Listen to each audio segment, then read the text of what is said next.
Hey guys, today we're going to talk to you about DoD versus DOS contracts. And the reason we're going to talk about this, I do have direct experience with this actually recently, and it's just kind of one of those quirks of becoming a contractor that you may run into, and it's important to kind of know what you're dealing with. So we're going to cover that today right after the bumper video, so we'll see you in just a sec.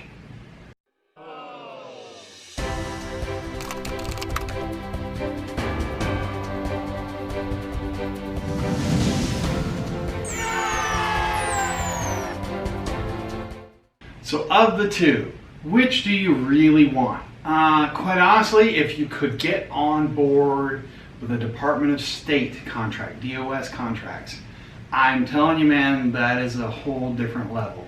That's a better, you're going to have better pay, better living conditions, you're probably going to get treated better, you're going to get treated as a person, and yeah, it's just better. There's no other way to put it.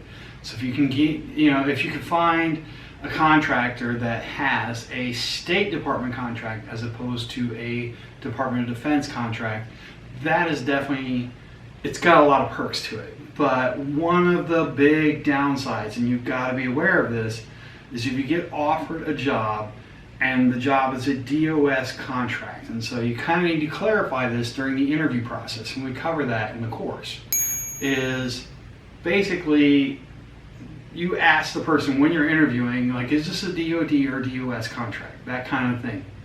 So if it's a DOS contract, be prepared for a long mobilization period, because the issue is the DOS has their own clearance system. It is completely different than the DoD's clearance system, which makes absolutely no sense unless you're someone running a department within the government, running an organization, and you don't want another organization kind of impinging on your ability to do something or your processes that you have in place or your authority. And so what happens at those high levels of government is basically someone says, no, we'll do it all ourselves, because it just basically, it's about keeping someone else out of your playground at that level.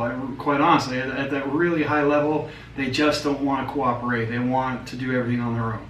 And so the Department of State, believe it or not, they have a completely separate and different clearance system than the Department of Defense. And so if you have a DOS clearance, it is different than having a DoD clearance. And likewise, obviously the reverse is true. If you worked for the military, you worked for the government, you're a GS employee. If you have a DoD clearance, a DOS clearance is a completely different animal, and you have to start from square one. Okay, so what's the upside of a DoD?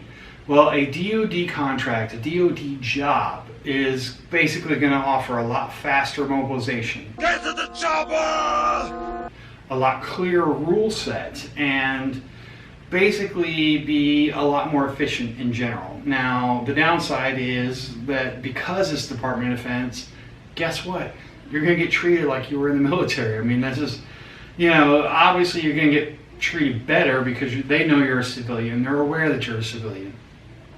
But this is a DoD mindset, is their defense, they're military, they are a military organization basically. And so because of that, it's authoritarian in nature, and it's very hierarchical, it's very structured, and so things tend to move a little more efficiently, decisions get made a little more efficiently, you'll get mobilized quicker, you'll understand the rules better, all these kinds of things, whereas the DOS is a lot more political in nature, and so you might get treated better, but you're going to be doing a lot of like reading the tea leaves and trying to figure out, like, okay, if I'm reading between the lines, what does this mean, and what does that mean, and what, it's just a different level, it's a different animal. And so the DoD, especially if you're like ex-military or something like that, it's probably going to be an environment you're a lot more comfortable with.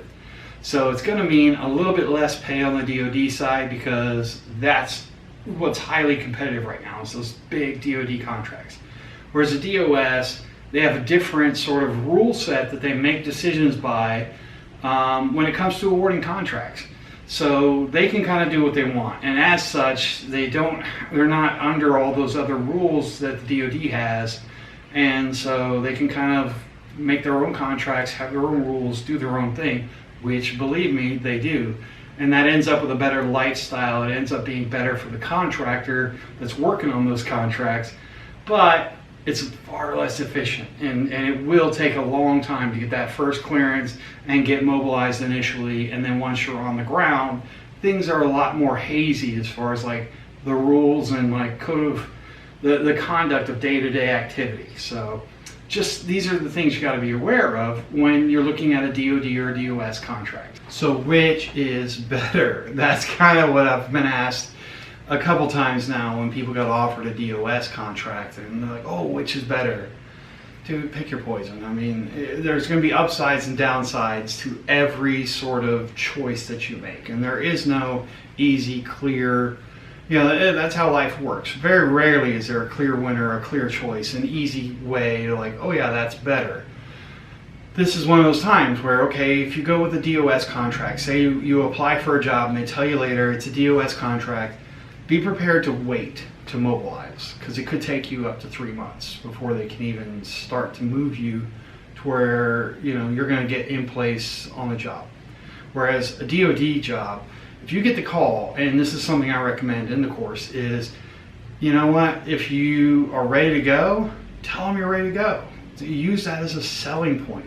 Say, hey guys, like, if you need someone tomorrow, I'll get on a plane tomorrow.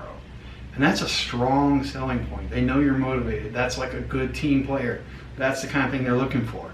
So the DoD contract, you can say that knowing, there's a safety net there. They have to schedule you in through their own CRC, their own CONUS Replacement Center. And so these are all things we cover in the course, but basically it's going to take you some time. It's going to take them some time. Even if you say yes, and then the company says, yes, you're our guy, it's going to be 2 to 3 weeks before they can even start that deployment processing that is required by the Department of Defense before they can send you forward. So you've got a 2 or 3 week lead time on a DoD contract. Even if you say, yes, I'm your guy, I will go now. And they go, okay, you're our guy, we're going to get you gone as quickly as we can, we want you over there. You're still looking at 2 to 3 weeks. Whereas, unfortunately, on a DOS, you're probably going to interview 2 or 3 times, and then once you get the approval, you're looking at 2 to 3 months to actually mobilize.